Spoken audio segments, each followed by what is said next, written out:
ሰኔ 12 1994 ዓመተ ምህረት እኩለ ሌሊት ላይ በሎስ አንጀለስ በሚገኘው ብሬት ዋንድ በተባለ ባለሀብቶች በሚኖሩበት መንደር አንድ አስደንጋጭ ክስተት ተፈጠረ። የአንድ ቤት ውሻ ያለ ምክንያት በከፍተኛ ድምጽ ይጮሃል። ጎረቤቶቹ የውሻውን ጩኸት ተከትለው ሲሄዱ ያዩት ነገር የሚታመን አልነበረም። በደምና በጭካኔ የተሞላ አስክሬን በደጃፉ ላይ ወድቋል።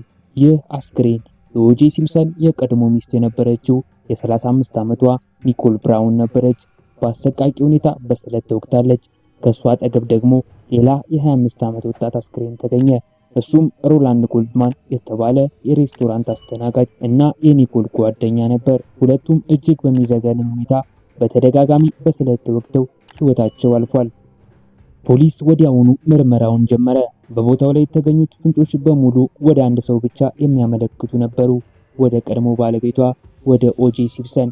በቦታው ላይ የኦጄ ሲምፕሰን ደም፣ የወንጀሉ ቦታ ላይ የተገኘው ጥቁር ጓንትና በኦጄ ቤት ውስጥ የተገኘ ሌላኛው በደም የተበከለ ጓንት ፖሊስን በቀጥታ ወደ እሱ መሩት። ፖሊስ ኦጄ ሲምፕሰን እጁን እንዲሰጥ ጥሪ ያቀረበ። ነገር ግን ሰኔ 17 1994 ዓ.ም አሜሪካ ሌላ አስገራሚ ድራማ አስተናገደች።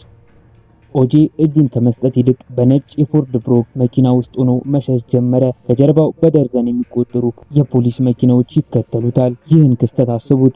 የሀገሪቱ የቴሌቪዥን ጣቢያዎች በሙሉ መደበኛ ስርጭታቸውን አቋረጡ። ታዋቂው የኤንቢኤ ቅርጫት ኳስ ፍጻሜ ጨዋታ እንኳን ተቋርጦ ይህንን ማሳደድ በቀጥታ ማሰራጨት ተጀመረ። ከ95 ሚሊዮን በላይ አሜሪካውያን በቴሌቪዥን በቀጥታ ተከታተሉት። ሰዎች በየመንገዱ እየወጡ ኦጄ ፍጠን፣ ኦጄ አታቅማማ እያሉ ይጮሁ ነበር። በመጨረሻም ከሰዓታት ማሳደድ በኋላ ኦጄ ለፖሊስ እጁን ሰጠ። አሁን ወንጀሉ ወደ ፍርድ ቤት ተዛወረ።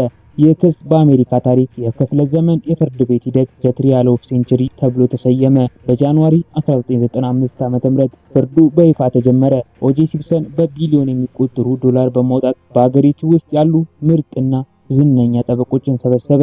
ይህ የጠበቆች ቡድን ዘ ድሪም ቲም ወይም የህልም ቡድን ተብሎ ተጠራ። ከነዚህም መካከል ጆን ኮክራን እና ሮበርት ካርዲሺያ የታዋቂው የኪም ካርዳሺያን አባት ይገኙበታል። የመንግስት አቃቤ ህግ በማስረጃነት ያቀረበው ነገር በጣም ጠንካራ ነበር። የዲኤንኤ ምርመራ ውጤቶች፣ በቦታው ላይ የተገኙ የኦጄ ደምና የጫማ አሻራዎች እሱ ወንጀለኛ መሆኑን ያረጋግጡ ነበር። ነገር ግን የኦጄ ብልጠት ጠበቆቹ ስልታቸውን ቀየሩ። ክርክሩ ከወንጀሉ ወደ ዘረኝነትና የፖሊስ ሙስና ለወጡት። ጠበቆቹ በምርመራ ላይ የተሳተፈው ፖሊስ ማርክ ፉርማን ዘረኛ መሆኑንና ማስረጃዎችን በአጭበርብሮ ሊሆን እንደሚችል ተከራከሩ። ከዚያም በታሪክ የማይረሳው ትልቁ ድራማ ተከሰተ። አቃቢ ህግ ኦጄ ሲምፕሰን በወንጀሉ ቦታ የተገኘውን ጥቁር ሌዘር ጓንት በፍርድ ቤቱ እንዲለካው ጠየቀው። ኦጄ ጓንቱን በእጁ ለማስገባት ሲሞክር ጓንቱ በጣም አነስተኛ ሆነበት፣ ሊገባለትም አልቻለም። በዚህ ጊዜ የኦጄ ዋና ጠበቃ ጆን ኮክራን በታሪክ ታዋቂ የሆነውን ንግግር አደረገ። ኢፍ ኢት ዳዝ ናት ፊት ዩ መስት አኩዊት። ትርጉሙም ጓንቱ ካልመጠነው በነፃ ሊለቀቅ ይገባል ማለት ነው። ጥቅምት 3 ቀን 1995 ዓ.ም ከመቶ በላይ ቀናት የፈጀው ክርክር ተጠናቆ የፍርድ ውሳኔ የሚሰማበት ቀን ደረሰ። መላው አሜሪካ ጸጥ አለች። የሀገሪቱ የኤሌክትሪክ ፍጆታ እንኳን በዚህ ሰዓት ቀንሷል ተብሏል። ምክንያቱም ሁሉም ሰው ቴሌቪዥን ላይ አፍጥጦ ነበር።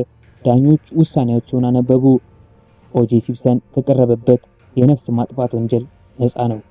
ይህ ውሳኔ አሜሪካን ለሁለት ከፈላት። በወቅቱ የተደረጉ ጥናቶች እንደሚያሳዩት አብዛኞቹ ነጭ አሜሪካውያን ኦጄ ወንጀለኛ ነው ብለው ሲያምኑ፣ አብዛኞቹ ጥቁር አሜሪካውያን ግን ውሳኔው የፍትህ መገኘትና በፖሊስ ዘረኝነት ላይ የተቀዳጁት ድል አድርገው ቆጠሩት። ምንም እንኳ በወንጀል ፍርድ ቤት ነፃ ቢሰናበትም ከዓመታት በኋላ በፍትሐ ብሔር ሲቪል ኮርት ክስ የሟች ቤተሰቦች በከፈቱበት ክስ ኦጄ ለሁለት ሟቾች ቤተሰቦች 33.5 ሚሊዮን ዶላር እንዲከፍል ተፈረደበት። ይህ ማለት ፍርድ ቤቱ በተዘዋዋሪ ለሞታቸው ተጠያቂ አድርጎታል ማለት ነው።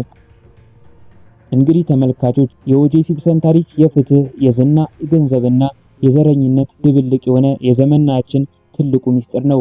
ኦጄ ሲምፕሰን በቅርቡ በ2024 ዓ.ም በካንሰር በሽታ ሳቢያ ከዚህ ዓለም በሞት ተለይቷል። ነገር ግን በ1994 የተፈጠረው እውነተኛ ወንጀልና ሚስጥር እስካሁን አብሮት ተቀብሯል። እናንተስ ምን ታስባላችሁ? ኦጄ ሲምፕሰን በእርግጥ ነፃ ነበር ወይስ በገንዘቡና በጠበቆቹ ብልጠት ከስራ አመለጠ? ሐሳባችሁን በኮሜንት ላይ አስቀምጡልኝ።